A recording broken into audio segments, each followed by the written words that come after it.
Hi everybody, it's Mark here to talk to you about the Hanged Man and some of the ways that it's been portrayed in tarot over the years and over the decks. I did have a surprise when I was looking at my cards and all the variations. I really, in my mind's eye, thought that most deck creators have this basic image in mind: the hands behind the back, the crossed leg, and very simple on the tree hung upside down.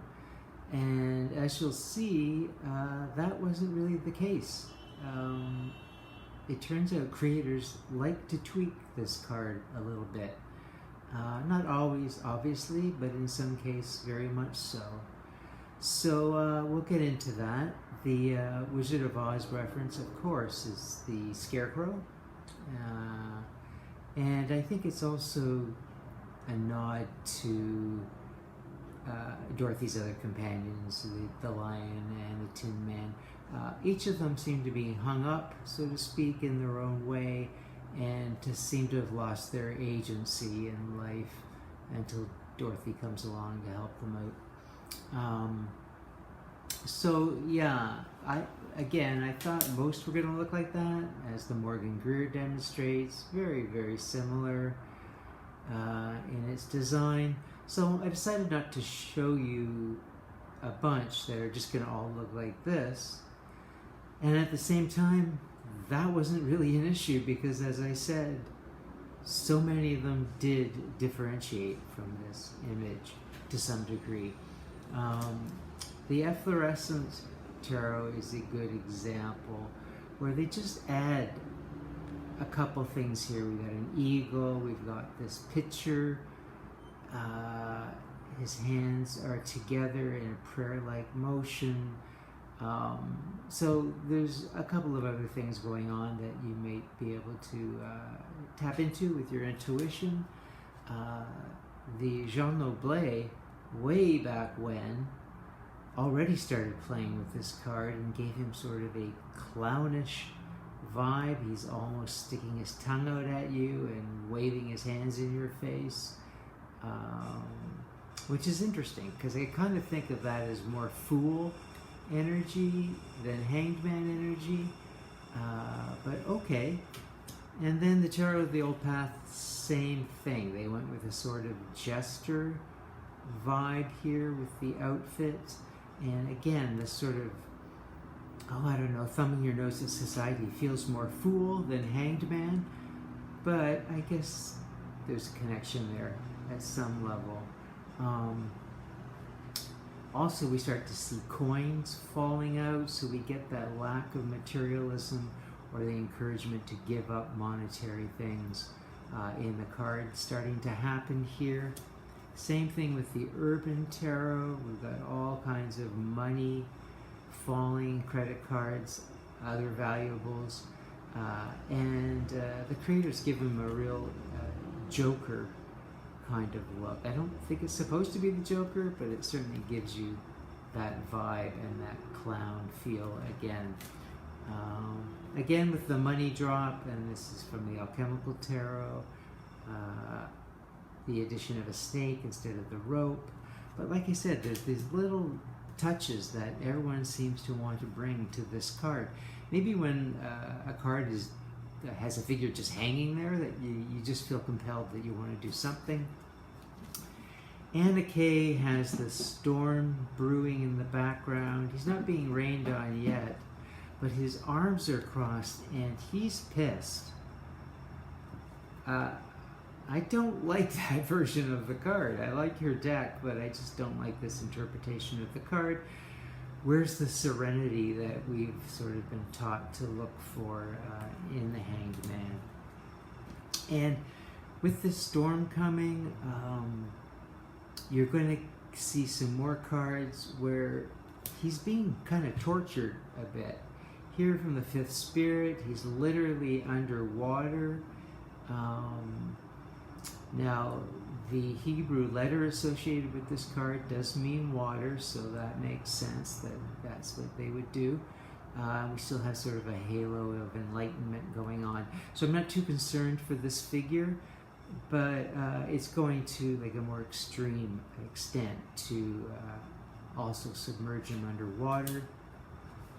The Austero Tarot has these sleeping wolves just below the figure, and these scary jack-o'-lanterns, and so it looks like the coins have been nailed to the tree. So he's not in any trouble yet, but if he comes down anytime soon, things could get dicey. So there's that bit of danger there. And then in the Prism of Visions, he's in water again. He's not even upside down. And we've got Piranha attacking him. That's a bit too much for my liking.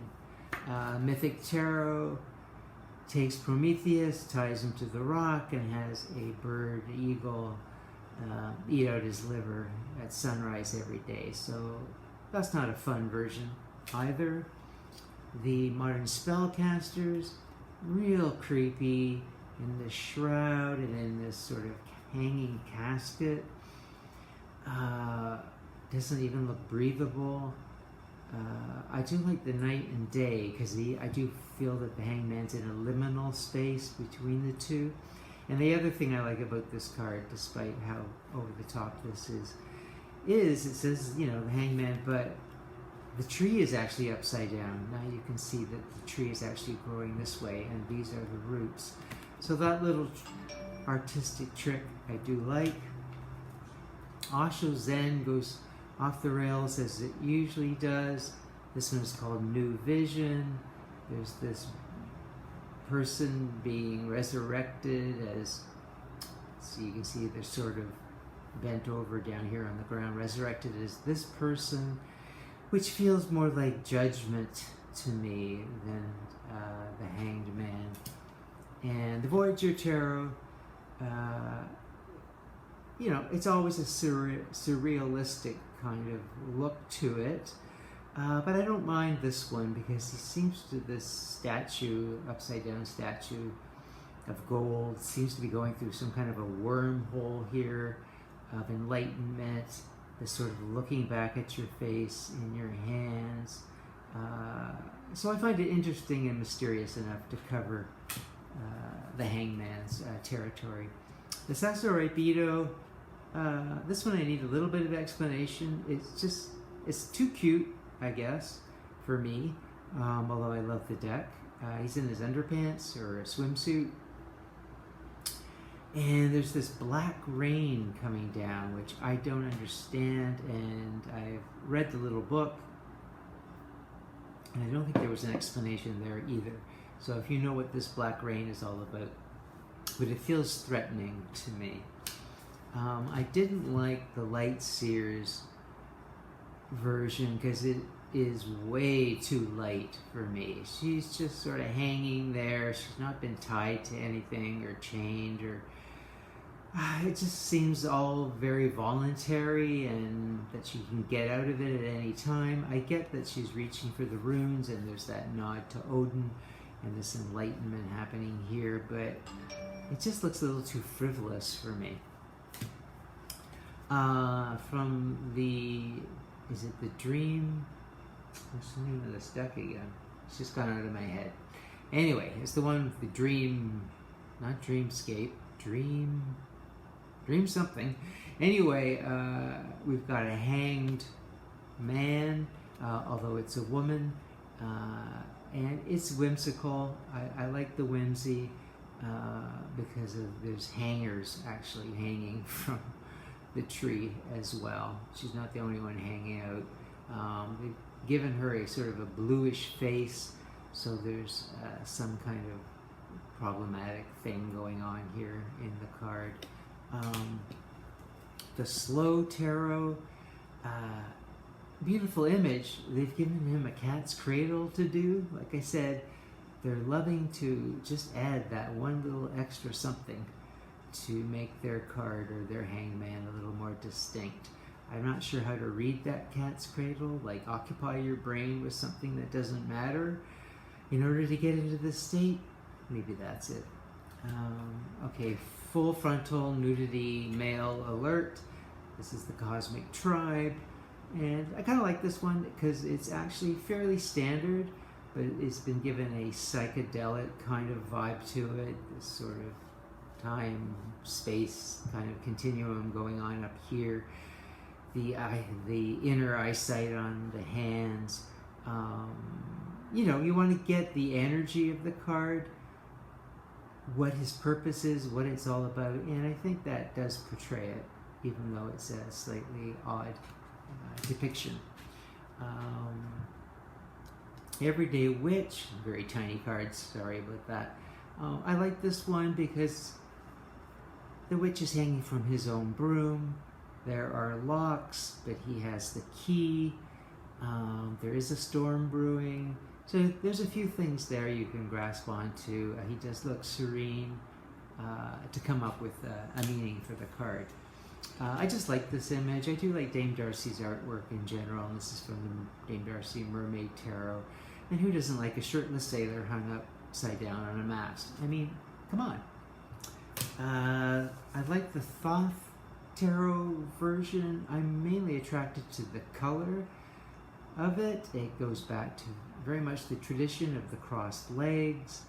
We have an Ankh of life holding him up with a serpent. There's another serpent down here. It seems to be more of a crucifixion though, with the nails in the hands and in the foot. So a nod to Jesus Christ, I guess. But it's not the details in the card I like, it's just the overall vibe of the coloration, as I said. The Cosmic Tarot I like a lot. Nothing much new here. He's not tied up or chained, but in this case I'm sort of okay with that, because he's obviously a holy man if you sort of look at this closely, and he's got the hand gestures of that sort of thing, and he's dressed in that regard, and his foot is resting on the branch. There's just a gentility to the image that I really like. I like the sky behind him and the birds, and just the general vibe of the card.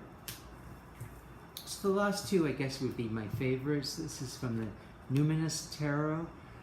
I just think it's just so beautiful. It adds a few new things, which is good, but we still have the body posture and all the things we recognize, the tree. But now we have a tree and a beautiful pink blossoms that are also falling from the tree. The Enlightenment has gotten very gold and very big, and maybe it's related to this golden door, this entryway that's in the tree base as well. You know, you want a sort of spiritual vibe when you look at the Hanged Man, and I get it when I look at this card. And even more so with the Tarot de Sainte Croix. Literally, he's meditating and the universe is appearing within him. And I love the sky, the eeriness of it, the time of day. This could be a full moon. That's his enlightenment. We turned it like that. And again, this seems to be voluntary with just the foot over the branch of the tree. So that's it for now. I hope you enjoyed it, and I'll see you next time with DEATH, the 13th card. Appropriate since I'm taping this on Halloween Eve. Bye for now.